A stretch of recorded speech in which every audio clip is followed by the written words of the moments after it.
Hello to everybody. Welcome back to not our final session of placing ourselves in colonialism, but our semi-final session. We're going to gather again in September when we're going to share some further work that Adele's going to tell you about later in the day. But today we're here to reflect on the tremendous stories that you have been sharing with us and with each other. I wanted to thank you for that work that you did. And just to let you know the sort of run of the night, we're going to do a little poll in a minute on the process of storytelling. Then I'm gonna reflect back to you what I've been reading in the stories, especially today. Then we're going to have the opportunity for some questions and answers that we'll pull out of the chat that you might have had some thoughts during my reflections, and in response to some questions that Adele that we're gonna pose to you. Then we're going to hear a bit back from Elaine and Chet about what they're hearing. If Tony is able to join us, he will also share what he's thinking.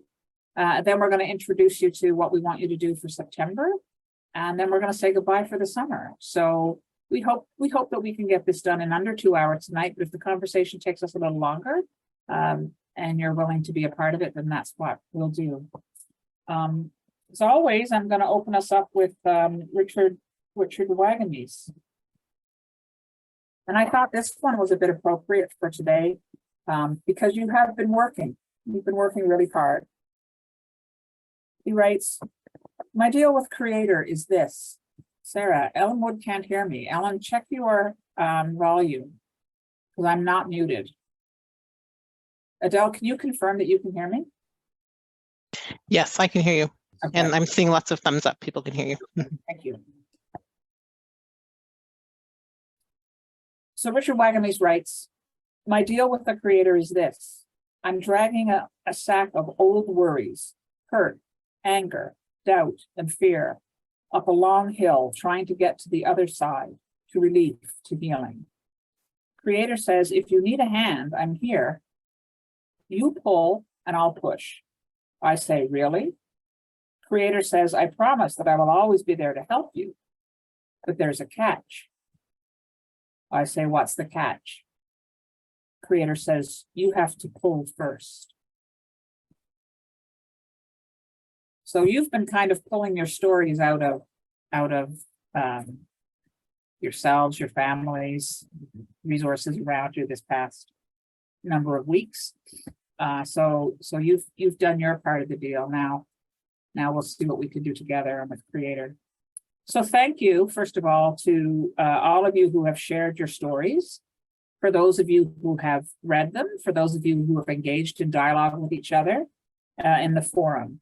We've got almost 70 stories in our forum, which is remarkable. Now, I know the sheer number of messages was at times overwhelming, and there were some hiccups in the process, but that's meant we've learned a bit about ChurchX and how to use it in this kind of a venture, I think, and that will help us do better work in the future with it. I have to note how industrious people were over the weekend. I was reminded of my own university days when I stayed up very late at night getting the paper done for submission the next morning so that I wouldn't, get a 5-mark penalty. Luckily, there's no penalties on this one, so you could still keep them coming in. What we wanted to do now, so thank you for all that work. What we wanted to do now is just a quick poll of those of us who are here. There's about 90 of us here. To see how you experienced the process before we share with you what we experienced from your stories, and then go into some Q&A as I outlined earlier. So we've got 4 questions, but I'm going to do them one by one. So Stephen has told me I can do this. I believe him. There's your poll. Did you contribute a family story? Well, if you could just click yes or no.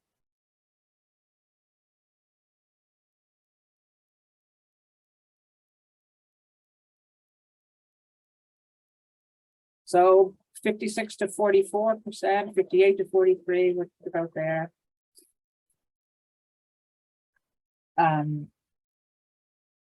This is encouraging to me in two ways. That so many, more than half of this group that's here, did this. That's such a large number of the bigger group did it. But also that even those of you who didn't contribute a family story, that you still came tonight because you want to hear more about where this is going.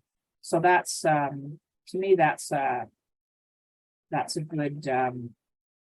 Oh, I did it wrong. Share results.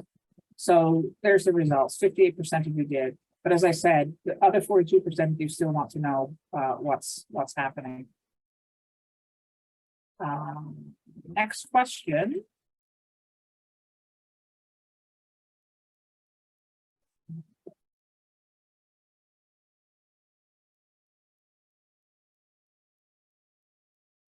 For some reason, Steve, I can't launch poll number 2. Okay, well, you need to go back, hit the back button. Yeah. And then you should see the list of 6 polls. Yeah, the launch button wasn't there at first. Now it is. Now So it is here's the good. question. Did you read other stories? Yes or no?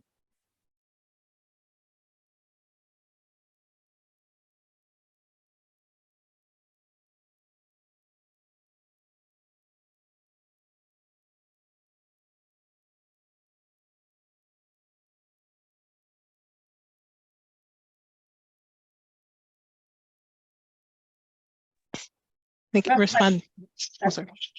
quite amazing to me. 91% of you read each other's stories. That's great.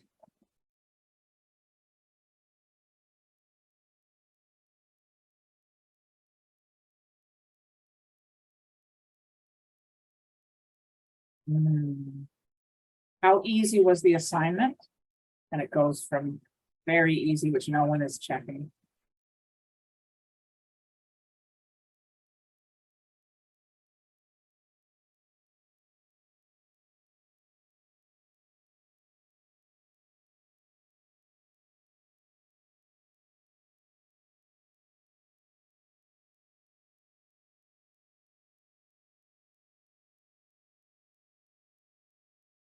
Give it a couple of more seconds to see if others want to jump in.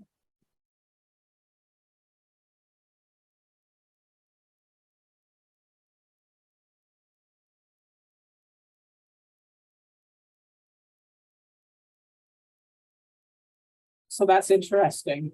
It was not an easy piece of work to do, either emotionally, I suppose, or in terms of finding information in some respects.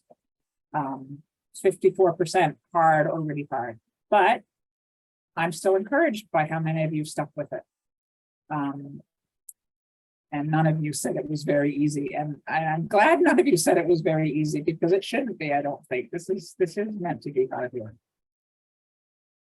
And we'll go to our final one, which was the kind of research that you did. Did you do any secondary research?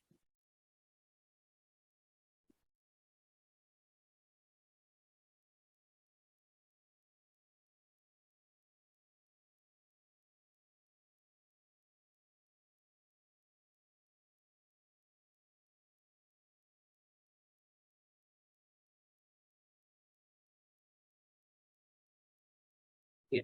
So that's about our number that we have. I'll just end the poll, share the results. So most of you did do secondary research, because we don't have all this information in our heads. It does take some work. There's a question in the chat here. Define secondary, was that the question? So secondary research would be like library research. So for example, if I were doing a paper on LGBTQ history in Toronto, I would probably go to the Canadian Lesbian and Gay Archives and read a bunch of historical documents that are called primary documents. So letters from people, newspaper stories from the time. But I would also read important books on the subject that would give me context that I don't have, like this book by Becky Ross about lesbian organizing in Toronto. So that's what I mean by secondary. So for my own research, I used, there was a history of the Newfoundland fishery that I used for my research. That's it. Okay, so that's our polls. That's our easy opener. Now I want to talk to you a bit about what we noticed in the stories. Maureen has just noted in the chat, I can see this, that she had difficulty. She wasn't the only one.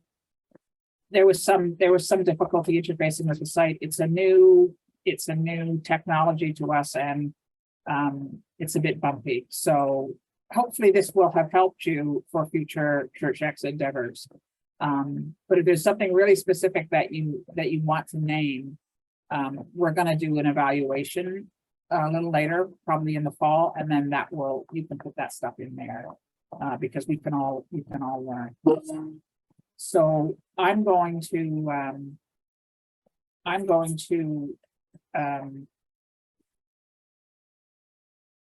stop looking at the chat now and leave it to Adele to monitor, and we'll come back to her later. She'll let me know if there's anything urgent that we need to sort of stop and address, but hopefully we can deal with those after the summary that I'm gonna give you of what I read. So again, over 70 stories, and they're still coming in. We were really impressed by the work you did. I read everything up until about 3 o'clock this afternoon that had come in until about 3 o'clock this afternoon. I was at my nephew's wedding on the weekend and could not read anything that you sent in on the weekend. So I had a really heavy reading day today. So your work was really impressive, whether it was interviewing family members, searching genealogical databases, and doing some rather significant secondary research, which we just talked about. Sometimes all you could do was speculate based on sort of the shadows of information that you had. And sometimes you confronted difficult, or as one of you said, distressed and distressing narratives. So distressed and distressing narratives of your family. And so to have to confront some of that, I think, was probably difficult. There are a number of recurring themes or messages that we'd like to highlight. And if you have any questions or thoughts to share as I'm doing this, please, as I said, do that in the chat, and Adele is going to monitor that. One person captured very well, I think, what a lot of you have said in your stories. They wrote, "Growing up, I didn't discuss or think about our impact on the Indigenous communities where we live. I accepted what I was taught in school as fact and didn't question any of it. Over the last 13 years, I have come to question and to look at the history from a non-colonial perspective. I know that I have just really begun this work and have committed to furthering my own learning."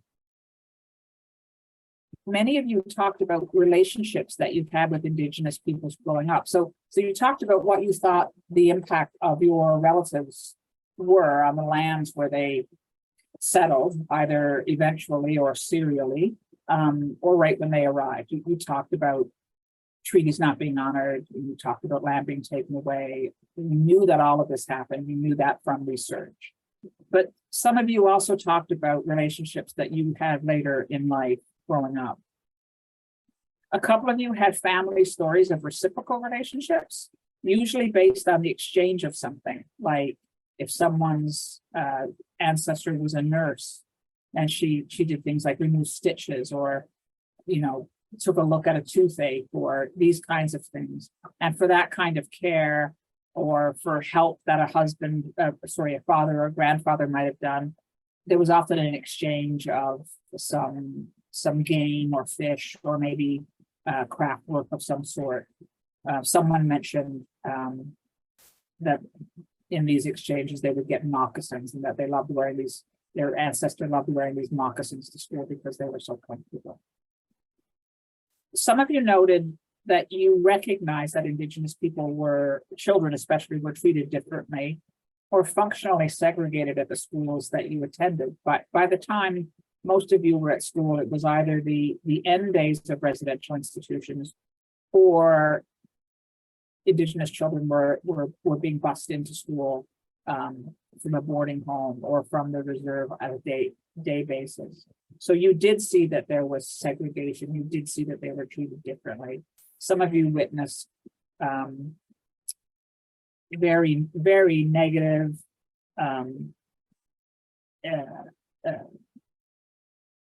instances, very clear instances of racial discrimination. But you also saw how broader society just kind of dismissed that as that's just the way it is. And so that sort of became part of your understanding of your world. So you weren't given the full story in your schoolwork, and you weren't given the full story in your own experience with Indigenous people. And many of you probably had very little connection with Indigenous people. Quite a few noted how the stories of Indigenous peoples, including the treaties that helped to form Canada, were not a part of what you were taught in school, or you were taught things that were blatantly wrong, such as I was, that there were no Indigenous people in Newfoundland. One of you noted, I realize now that I truly lived in a bubble of privilege and that I was totally oblivious to, and I've only recently begun to unpack. Another common theme was of your ancestors escaping forms of oppression only to become part of an oppressive system, whether wittingly or unwittingly.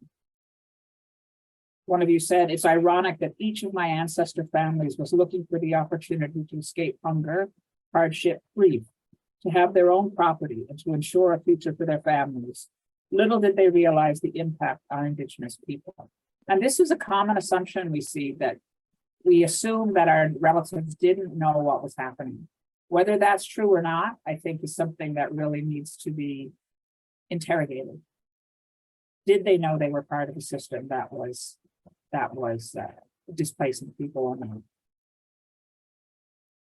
One of you described the history of emigration and colonization as an ongoing story of hurting others in the pursuit of feeling safe.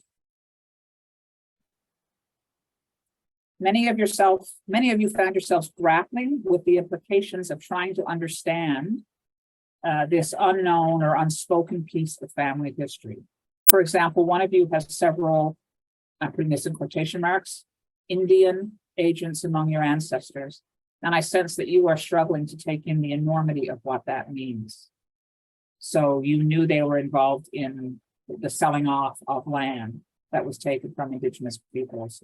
You were struggling to find what their role might be related to residential schools and decisions to send children to those institutions. So these are heavy pieces of history to grapple with. Displacement and trauma are also major themes in almost all the stories that I read, which was, as I said, most of them. You told stories of people leaving their homes for a range of reasons. Primarily what we heard was stories of people coming from Europe to Canada or the United States, but there were a couple of stories that were of different immigration. So some examples of the trauma or traumatic events that led to migration were escaping from famine, particularly the Irish famine. There were several stories of that. One person noted the immense scale of this particular exodus, talking about their ancestors arriving in a group of 38,000 Irish who were brought to what was then the city of York, which is now Toronto, a city of 20,000 people. So 38,000 migrants coming to a city of 20,000. So the displacement is going to be inherent in that, let alone what happens when they move out and expand into Indigenous territories. There were 3 or 4 or 5, 6 maybe stories of the Scottish clearances, people being pushed off their land and coming here. quite a few stories about the physical devastation of post-World War II Europe, particularly the Netherlands, and a really big influx of Dutch immigration into Canada, particularly the Niagara region. And that was one of the interesting side notes of that particular displacement was that the Canadian government worked with the Christian Reformed Church and the Dutch Reformed Church to identify people and bring them here to help them settle. So an interesting slice at it, given the angle that we're taking it from. Also related to post-World War Europe was displacement and statelessness as a result of that war and the emergence of the Cold War. Related to that, fleeing the Soviet Empire as it encroached on Eastern Europe. Looking for religious freedom, that was a theme. One of the really interesting ones was someone who identified that their ancestors would have been beneficiaries of the Japanese Empire coming to Canada to be ministers in the United Church for Japanese Canadians who had been interned during World War II. So all kinds of ramifications of that. There were also stories of attempted or successful indentured servitude. There was one case that looked like a person actually being trafficked, to use a modern term, being tricked onto a boat and brought over. That was told almost as an aside in a much longer narrative, but it was very interesting. And of course, enslavement also figured in the stories, both as descendants of people who did the enslavement and people who were enslaved. So those are some of the examples of what I would call a traumatic migration. Another theme is the search for economic opportunity, sometimes initially within very exploitative systems, sometimes with a cheap piece of land or an outright land grant, which was all designed, as we know, to help establish control of Indigenous lands. Post-war emigration from the Caribbean created waves of new immigration, such as the Windrush generation in England and a large diverse diaspora in Canada and the United States. That was discussed, even within one family, all three locuses of emigration were identified. So of people who had been brought to the Caribbean as enslaved people, and now we're going back. We're not going back, but we're going to England, to the United States, to Canada to find new opportunities. And of course, even more recently, as the 80s and 90s, escaping economic circumstances imposed by neoliberalism on the global south. So all of these pressures affecting your ancestors and your families. Can't understate the importance of militarism. The series of wars that eventually helped to create Canada and the United States is an important theme. People came here to fight and stayed. And Britain in particular was always looking to get more people here to stake its, quote unquote, stake its claim, and bringing more non-French people, bringing more Protestants, and sort of stocking the colonies to make them stronger. And war and violence deeply affected your ancestors' relationships with Indigenous peoples. And I want to share with you one really powerful reflection that I read related to that. This person, there were a couple of people who really delineated the role of violence in their family histories.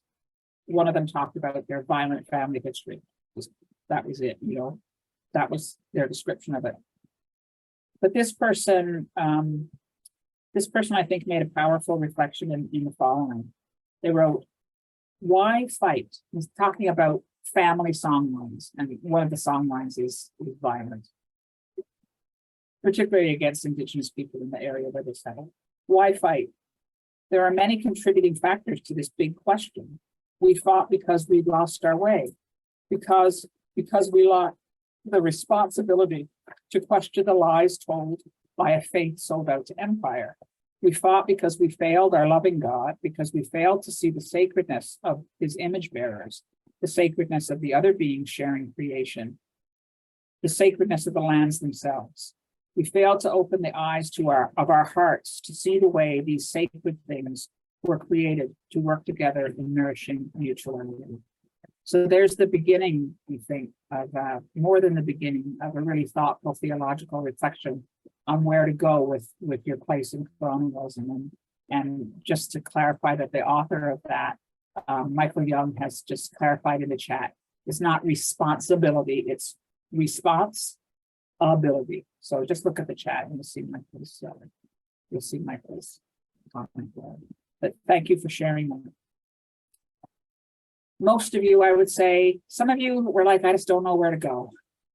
But most of you have expressed an intent to be more active in, at the very least, learning and hopefully acting to address the colonization that is a part of your family story, a part of who you are. For example, to join Indigenous peoples of the area where you live in defending the water and the land. That is something that several people have said, this is a part of who I am and this is how I do it. To learn more about the treaties, which you now understand you actually belong to. One person noted, I'm starting to understand that by remembering who my ancestors were and what they have given me, that I am actually remembering, remembering myself into my family and community so that I can be a different ancestor. I can be a different ancestor for those who follow me than mine were for me. For that reason, I've started to do some work on understanding and unpacking my privilege and using that new knowledge and awareness to work more intentionally to create a just and sustainable community and world. But one person spoke to the frustration they feel in trying to take even basic steps. They experienced what they described as a lack of willingness to engage the fullness of our history. And they said that's actually, they observed that in their community.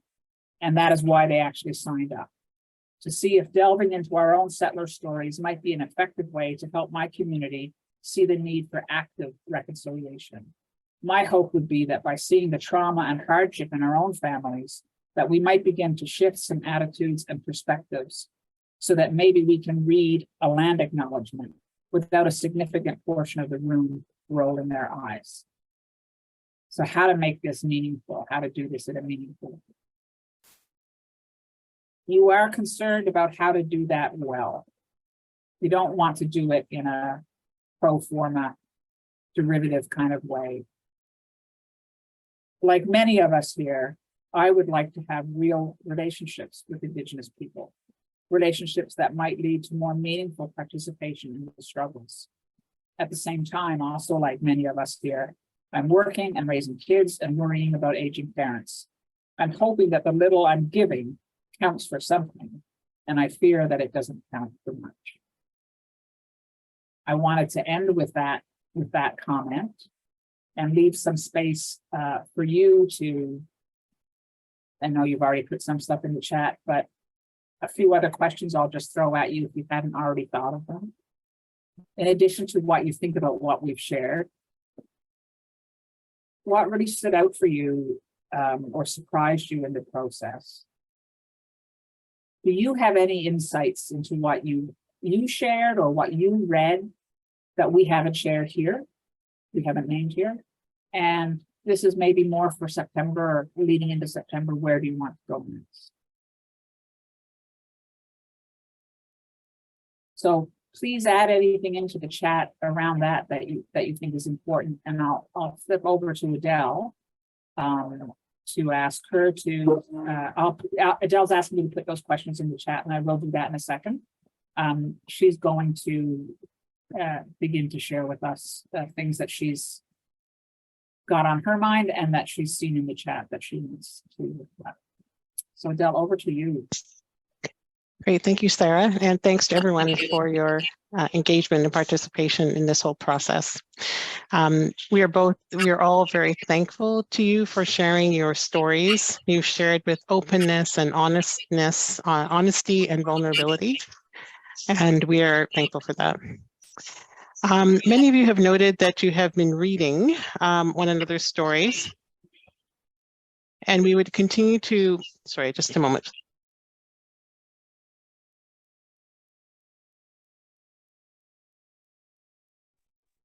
Sorry about that.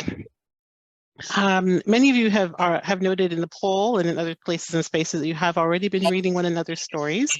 So we would love to encourage you to continue to read one another's stories and to respond. I think we are co-creating a community here of sharing and learning together. So what would you like to share with one another in terms of stories? Are you finding resonance? Are you finding intersections? Were there elements where you telling stories about the same time? So please feel free to go back into the forum where it's going to be open. So even though today was a soft deadline, I would say, it's still open for people to please continue to contribute your stories over the next little while. In terms of questions, some continued reflections. One, just an encouragement to continue to go deeper with stories.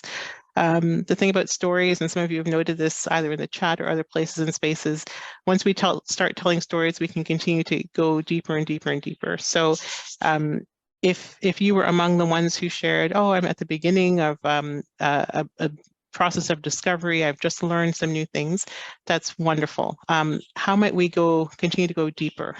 Or if you shared a particular story about your person or a few individuals in your family, how might we continue to make connections to a collective or deeper systemic issues? And again, many of you have already begun to do that. If you have begun to think about the broader systemic issues, what else might have been happening in society at the time of your sharing stories?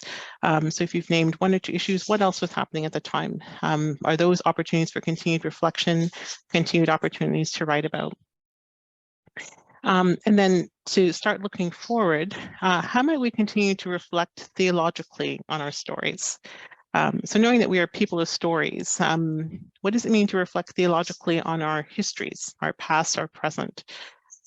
In some ways, in some cases, it might be a little easier to do that or a little more intuitive to do that if it's been a story, if the migration story or the story history has involved a fair bit of liberation, freedom, advancement, and so on.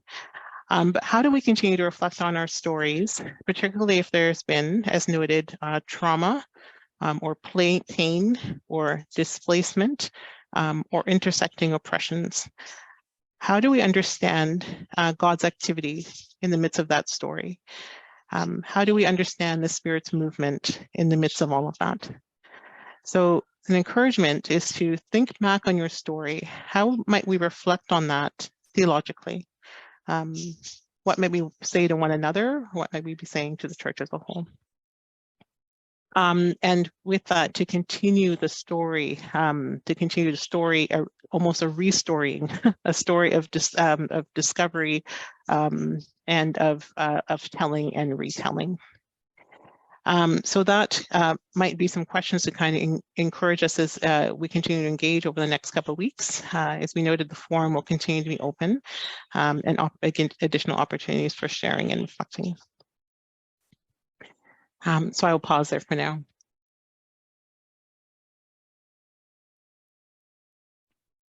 I'll also just pose some of the questions that have come up in the chat, some of the questions and comments. So one question is, how might we continue to engage our community in meaningful ways? Noting that it takes time to build relationships and that it can be challenging. So how might we begin to do that? Particular reflections as a person of color, the racialized person, migrant, having to translate information, and also that being at a place of both being privileged and oppressed, and to an encouragement, a desire, a yearning to hear more stories from people of color. Recognizing the challenges of both being displaced, recognizing a story of privilege in relation to other people's stories who have experienced displacement and oppression in different kinds of ways. And then in other places, thanks for the depth of stories and reflections. So that is where we are so far in terms of what we've heard, some of the stories raised, and some of the reflections. The other thing I would add is the stories that we got tended to be, I would say the biggest number were around the Ontario, Quebec region, particularly Ontario. There was quite a scattering of Alberta and Saskatchewan too. A little tiny bit from Nova Scotia, a little tiny bit from British Columbia. I think there was one or two others other than mine that referenced Newfoundland. So that's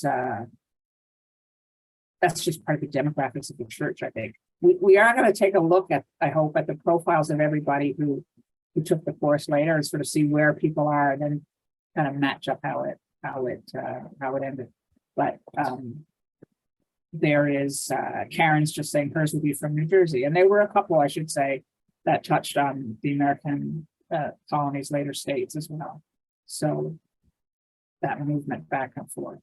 I think it was Heidi who mentioned in the chat a minute ago that she was struck by how big these stories were and how they all crossed over each other.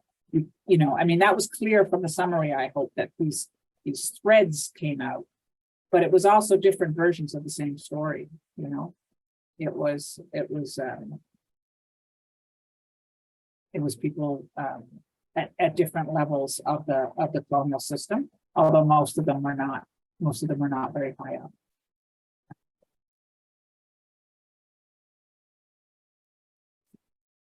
Just double check.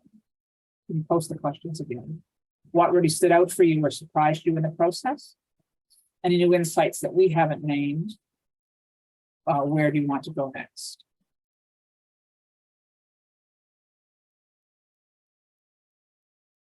So I think we might, at this point, turn it over first to Elaine and Shed for them to reflect on what they've heard, and then we'll go to Tony Snow as well for his thoughts as well, bringing sort of the original panel all back together again. We'll break for someone. So Elaine and Shed, I'm going to mute myself, and so you don't get any static, and we'll pass it over to you.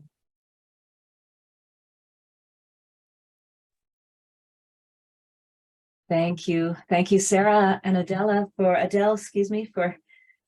setting this up. Wow, Chad and I are just sitting here amazed, really quite blown away that so many of you have participated in this. And you know, the fact that there is over 100 folks on here still wanting to do this conversation and do this really hard work of decolonization, that 70 of you have taken this very seriously, and I know your stories are still coming in. We are just really grateful and excited for the work that you are doing together as a church. And I know you're all spread out, just heard a bit of the demographics from Sarah, but the impact that this will have on your local places and also the national denomination. So thank you. It is wonderful to hear that all of this is happening. Maybe I'll just say a couple of the things that struck me, and then we'll go back and forth a little bit. You know, 50% of you named that this assignment was hard, and I think part of what here we did not read, I should say right up front, we did not read your stories, and so really appreciated Sarah and Adele's summary of things. Our responses are going to come from what we just heard, from Sarah now, and then from the many other workshops and experiences we've had trying to do this material with other groups. We appreciate that 50% of you thought this was hard work, because in fact, I think part of what you also named is there are secrets in our histories, in our family and communal stories that have been either twisted and turned into some heroic settler myth, or otherwise have been buried completely. And so that hard work of pulling back the layers on our stories and trying to go deeper when we feel that we have hit a brick wall, for lack of a better word, trying to go deeper and deeper in the stories that we have inherited, and really some of the toxicity and illness that we have inherited from these stories. That is hard work. And so we just want to affirm that this is good and brave work, and that there's actually not many spaces to do this countercultural work. And so again, are grateful for you all coming to do that. One of the things that I wanted to get to is talk a little bit about what next steps are, but maybe you want to go for that. I also just want to highlight too, Heidi, you said something also about it being a lifelong work, and we are approaching it that way. What is not lifelong is how we figure out what our next steps are.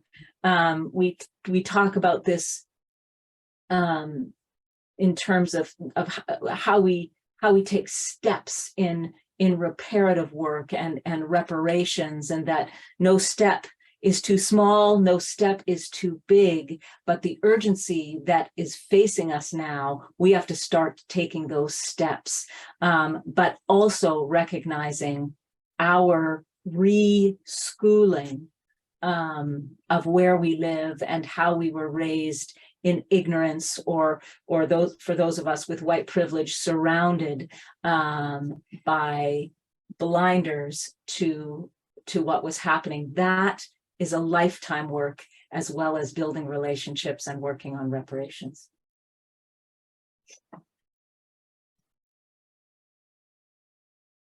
I also want to commend the terrific work and energy generated by this. This is really counterintuitive work in North American culture. We live in a society that neither nurtures nor rewards a deep degree of literacy in our own family and communal histories, much less a critical apprehension and literacy in those stories. In fact, quite the opposite. For fairly obvious reasons, I think, in a colonizing society, the dominant culture has a pretty strong stake in mystifying and our stories and turning them into fairy tales that then can resonate with the official narratives of the culture. So this work is hard for all kinds of reasons, some of which Elaine has already named. To underline again, when you're talking with family members or consulting family books or family histories, you're immediately running into family systems, broken relationships and silences and different politics and so on. That's hard. And oftentimes is a deterrent for many doing this work. But it's also hard because outside of the threshold of the household and or of the community, family stories tend to circulate at a very low rate of exchange in the dominant culture. They're considered, in fact, second-rate ways of knowing. And we've all internalized that to some degree. And we, so again, it's counterintuitive to put energy into doing this. Why are they considered second-rate ways of knowing? Well, because the official narratives tell us who we are. And that's why our family stories often are shaped by those powerful currents of colonizing narratives and simplified into more attractive stories. So we pulled ourselves up by our bootstraps. We worked hard. We came in and did well, and these kinds of things. Oftentimes, not only covering up the colonial history, but covering up the contradictions in our own family stories around race and class, and so on. Often sexual violence as well, gender discrimination. So these are hard stories. There's another reason why they're hard stories for immigrants. Although circumstances of immigration vary, and we really do want to commend our volume, Healing Haunted Histories, to you as a resource book for discussing all of these issues. Despite the diversity of the pushes and pulls that brought our people to emigrate, the truth is every migrant, every displacement leaves behind the who and what and when and where that shaped us. In most cases, up until very, very recently, leaving those places forever. And so that's, and when there's repeated experiences of displacement, or even opportunistic mobility, we continue to erode the connection that we have with our genealogies and our culture and so on. Not to mention the huge forces of assimilation that erode senses of identity. So all of these are reasons why this is hard work. We're actually uncovering wounds that not only have not been addressed, but not been recognized. So we write in a section discussing this in the book.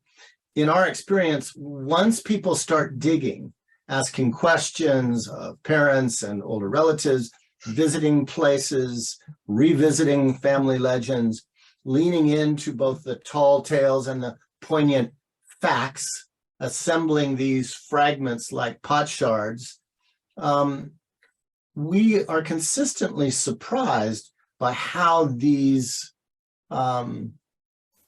explorations open up deeper curiosity, and I think we're witnessing that in this circle. There's been a synergy as you all have taken on this task, and that is a synergy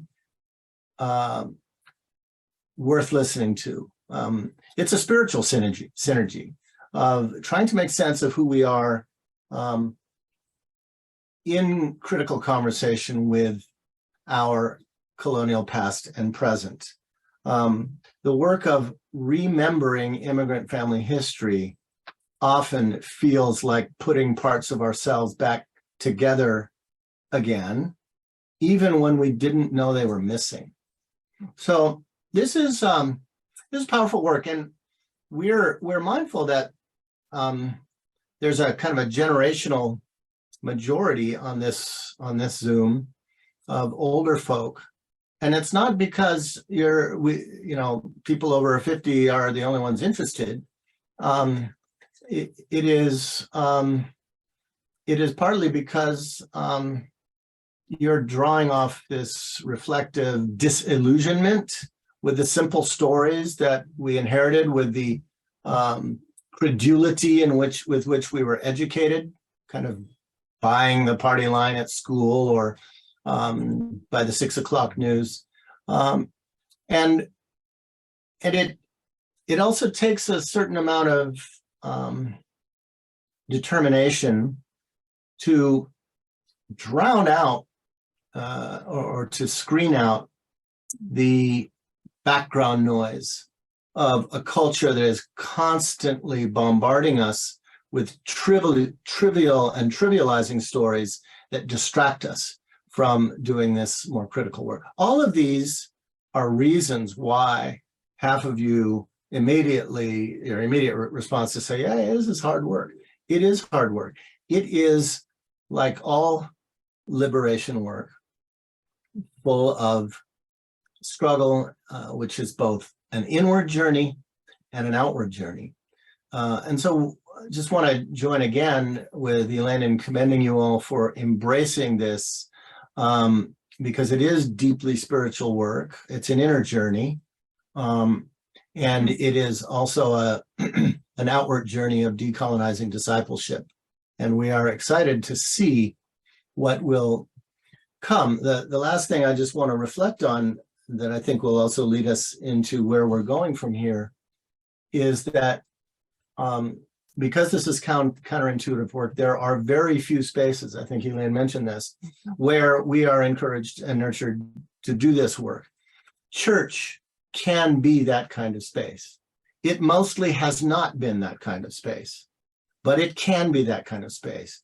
It is a space where actually we gather to tell our own stories, and to sing old songs and to talk about sacred history, and with a certain degree of intention and organizing, you all can create spaces in your congregations where this kind of work becomes engaging, critical, and empowering to take on issues that the Social Justice Committee has long been agitating about, but people kind of have learned to ignore. But once we're working from this kind of inside out, we realize, oh yeah, these are the reasons that the social justice work is so important in the church. So we want to commend this energy that you are having just in this denominational space to see about how to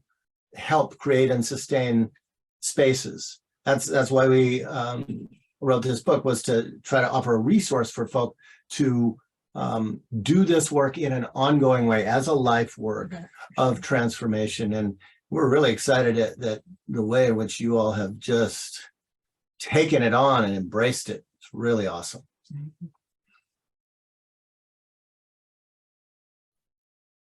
Thank you both. Just the thought I'm going to put out there before I ask Tony to come on and share his thoughts. And that's your 2-minute warning, Tony. We're toying with the idea of taking, like, this has been a rich conversation. I don't just mean tonight. The whole thing has been a rich conversation beyond my imagining, beyond my hope. And I feel like, and I know Adele feels this way, and Ched and Elaine hinted at this when we talked with them last week. You got to do something with this. You can't just let this lie, So I think we do want to consider, and of course we can't really just sort of make up our mind and say we're going to do a resource. We actually have to go through a careful process to make sure we're doing it for the right reasons and all of that.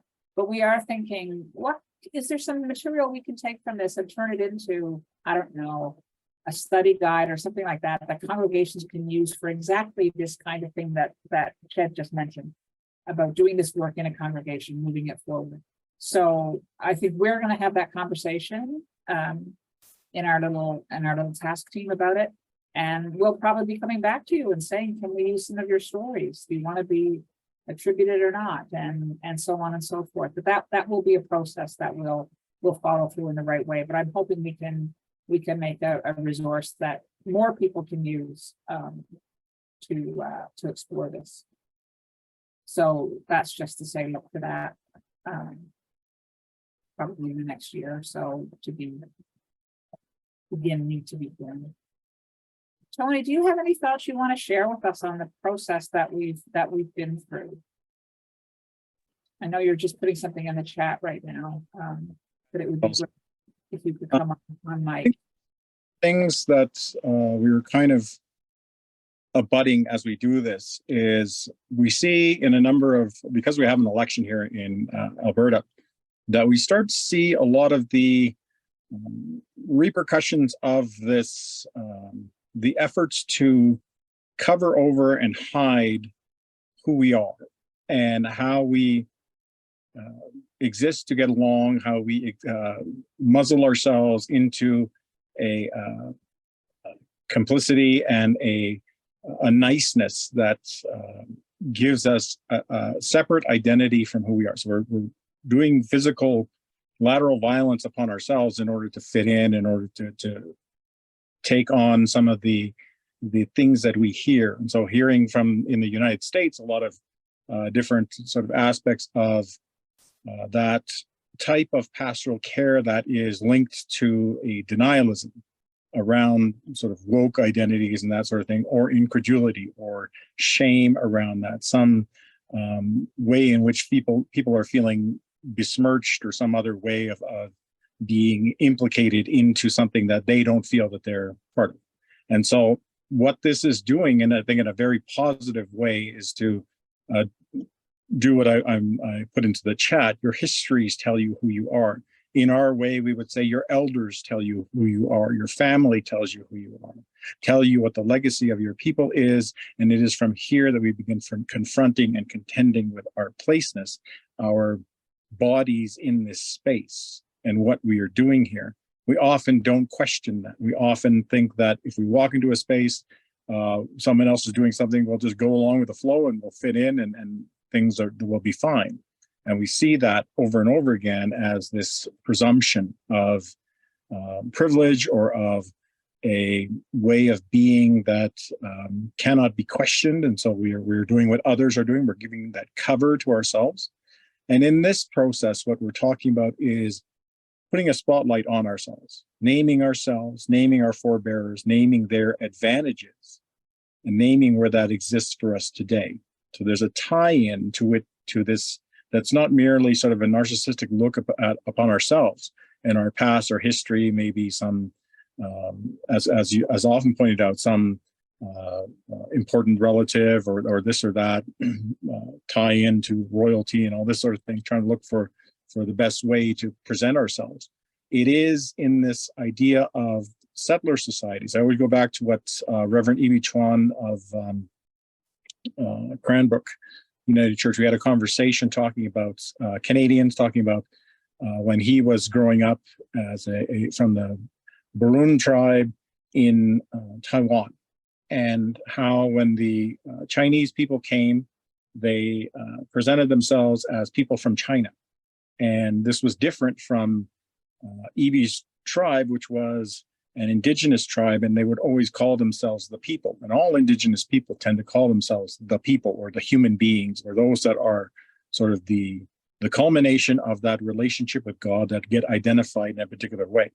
And so when we think about what he's saying there and thinking about that differentiation between calling ourselves as a human being, as a person placed here with a connection to a creator, that's different than saying we're a person placed here in relation to a state or to a governance or a man-made system that allows us a sovereignty over an area.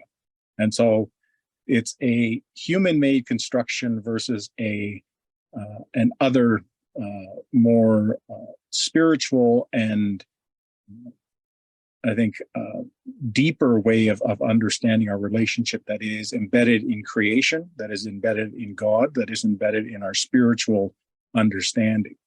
So there's a difference that's occurring there. When we go into our Sunday services and the people are all dressed up to the nines and kind of sitting there and not talking about their problems, not presenting themselves in a way that allows for any kind of weakness to be shown or any kind of ability to really be themselves. If they're having a problem, if they're having a mental breakdown, if they're having some other issues in their family, if they're having violence or other lateral violence happening within the family, they can't talk about it. And they're not presenting that image of themselves.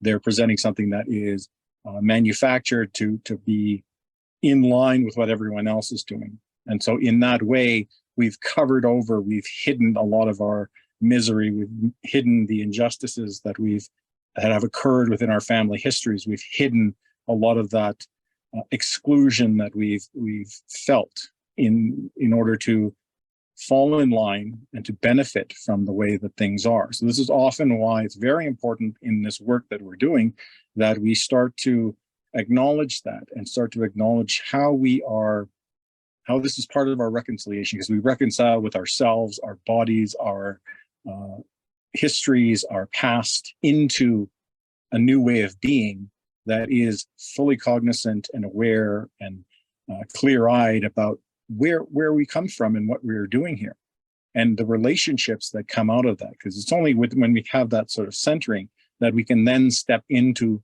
this real call to action. What is our purpose? What is our call? What are we doing out in the world? And we can only do that from a center that really understands where we've been, what our people have wished for our lives, our forebearers, their dreams, their hopes about how we will be in this world.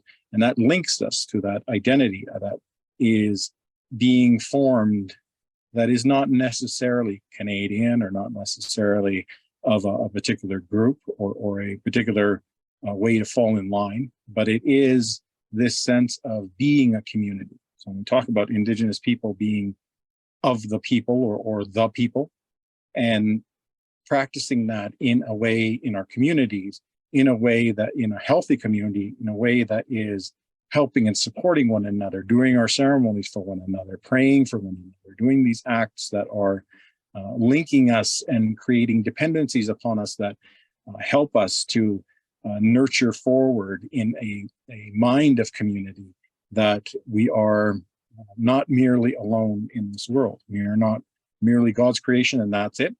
There is work to do beyond that. And so with this understanding, we are trying to take apart some of those complicity of systems and legacies that have been embedded in this covering over of ourselves, these things that we wrap ourselves in order to be safe and leave that core of being from ever coming out and being fully functional within this community, within our societies, within Canadian society. So now as we sort of step back and start to take apart those shells, take apart that understanding, what we are left with is something more vulnerable, but it is something more real and something where Indigenous people, having gone through trauma and adversity and discrimination, racism, and all these things, have been left with at that point. So there, you're reading a very raw person at that time.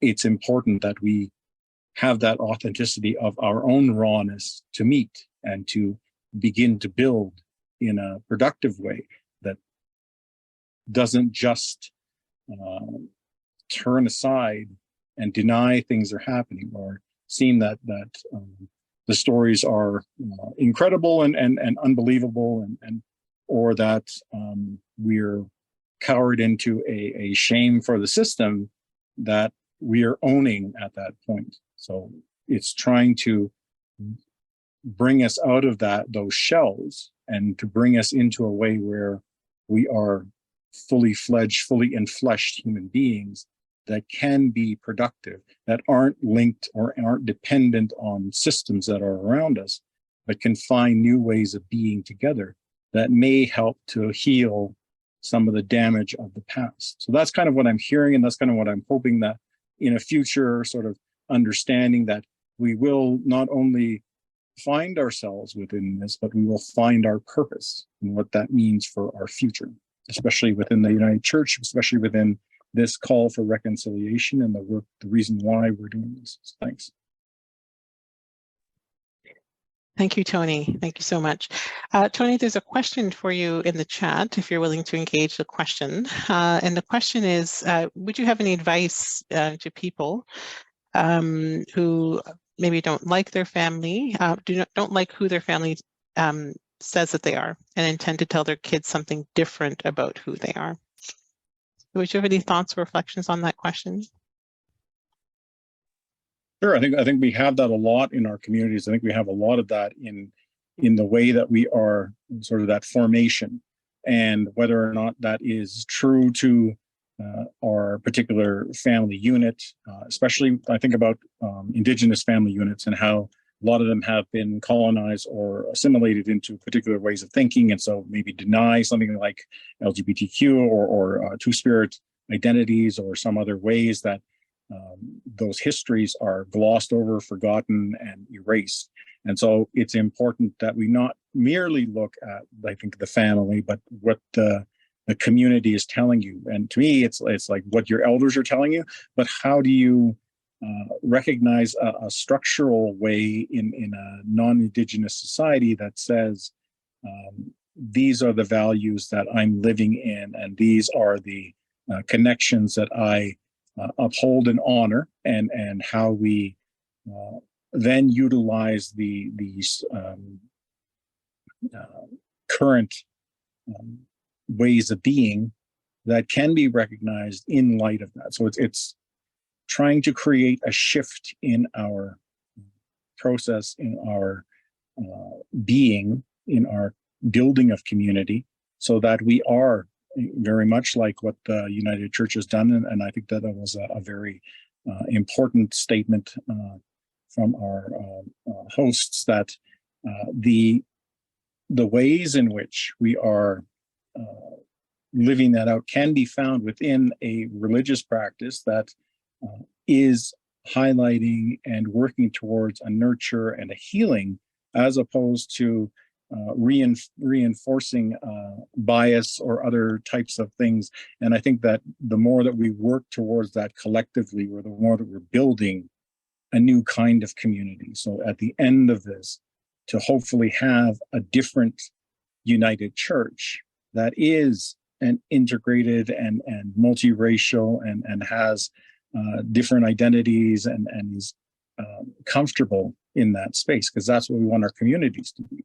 So if we are working towards that, it won't necessarily be dependent on if your family members get along with you at this point and that sort of thing. It is about, what is that vision? How are we working towards the vision of being in community? And yes, they're still going to be there, and yes, they can still be part of it. But it is this opening, I think, into a hope for a peaceful future, a future of inclusion and a future of belonging.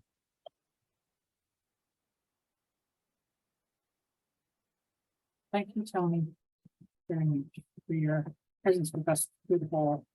Well, it's not over yet. We still got some time. It looks like we have lost Elaine and Ched. They went blank. I know there's a lot going on there, so we may try and get back in, but we'll find out. We'll make sure they're okay. But I know there's a lot going on down there for them right now. So. I had just taken the spotlight off them because they had turned their camera off, Sarah. They're still here. Okay. That was Steve, by the way, speaking to you. Just Yeah, the voice of God in the background. some A little scary, isn't it? they're back on camera, so we can actually highlight them now. I will do that. Thanks. So I think, this has been a nice conversation, a good conversation. And Adele and I have been watching what you've been doing, and it seems like you've been listening really actively and taking this in. And that's maybe what you needed to do tonight, rather than talk. So that's great, but we are still going to ask you to do some more work. I just want to give Ched and Elaine one last opportunity if there's anything else they wanted to add before we sort of move on to next steps.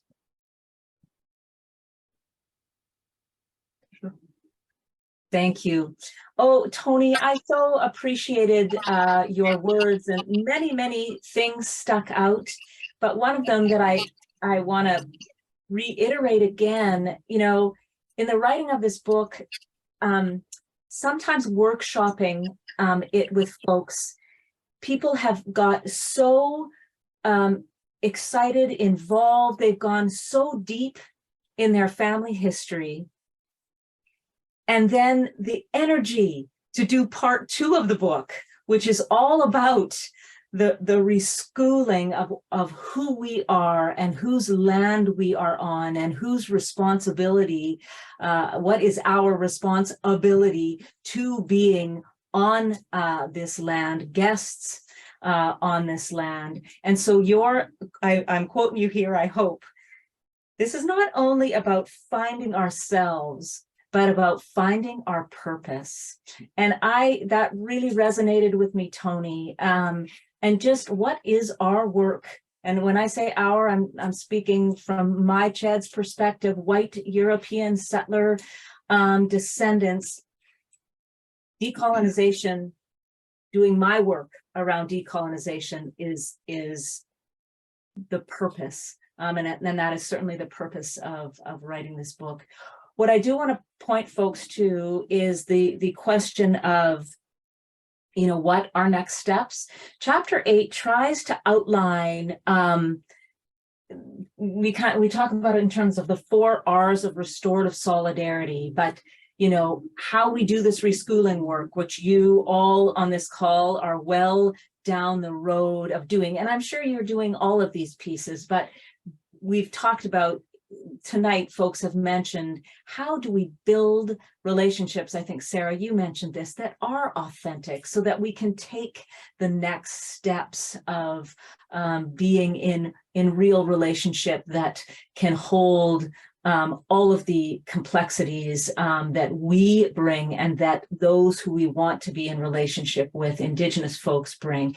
And then what are the reparative, restorative experiments and that we are going to get involved in, and what are the actual reparations and work of repatriation. So the end of chapter 8 kind of outlines how to start doing this work. And we, would strongly commend that those could be some of the next steps that you take. But I want to just end, and Chad, you go too, but just again, so grateful to be a part of these conversations with you, and really grateful for the work that you're all doing together. That's it. There you go. Thank you. Thank you, Elaine. And Chad, speechless. That's not often. It's rare. It's rare. Well, we couldn't have done the work without you getting us started all those years ago when you began looking at watersheds and bioregions and how that relates to family histories. And so it's all of a piece. So we're going to continue the work together, friends. We're going to meet again on September 25th. And we're going to put Steve to work in the next week or two to get some questions up on narthex for you to begin reflecting. And so there will be reference to the section of Healing Haunted Histories that Elaine just mentioned. But we also have some of our own questions that probably intersect with those. We'll fine tune everything, but just to remind you, we want you to think about how might we go even deeper with our stories? If we have shared stories about us as individuals, how might we make links to the collective? If we have told stories about some systemic issues, what additional links might we make to make additional societal and systemic issues at the time? What links might we make too? Sorry. How might we reflect theologically on our stories? How might we understand God's activity and the Spirit's movement in the past and the present? And what theological reflections might we share not only about our stories of liberation and freedom, but also particularly if our stories have involved trauma, pain, displacement, or intersecting oppressions? You don't crack open a walnut and there's only one piece of meat in it. There are two halves. And we want to make sure that we consider that and remember that, all of us remember that. So we're going to invite you to reflect on those questions sometime between now and September 25th and share your thoughts with us. We might put a deadline on it earlier than September 24th so that we're not reading them the day of. We might have to do that this time, but we'd like to give you a bit more time to really sit back with the work that you've already done or that you are still working on. 10 messages came in the course of this call, so I know there's more work out there. So we will be in touch with you about that through the forum on Church House. So I think for now our work is done. Big thanks to my teammates in this effort, Adele and Tony and Elaine and Shed, and of course Steve, who got us up and running and even let us take some baby steps and try and run it ourselves tonight. So that was pretty cool. And a good lesson. We will see you on the 25th of September. And I will see us out, as I do every week. Same way I see us in the reading from Richard Wagner's. Sometimes creator blinks. Sometimes she is not looking at me. Those instances can feel really, really long some days. But what's going on is that creator is showing her trust in me. She's letting me know that I have the tools to cope with things, that I have learned enough in my walk with her to walk gracefully through these moments when she blinks. And that's when I should blink too. Close my eyes and breathe. Feel the unceasing current underneath everything, surrender to it, then open my eyes again to possibility and walk on. That's how I learned to be graceful, full of grace, in the blink of an eye. So you've now got about 3 months of blinking. I hope it goes well. I hope you all have wonderful summers and get some rest and restoration, as well as thinking positively towards the next phase of this work together. So thank you and good night.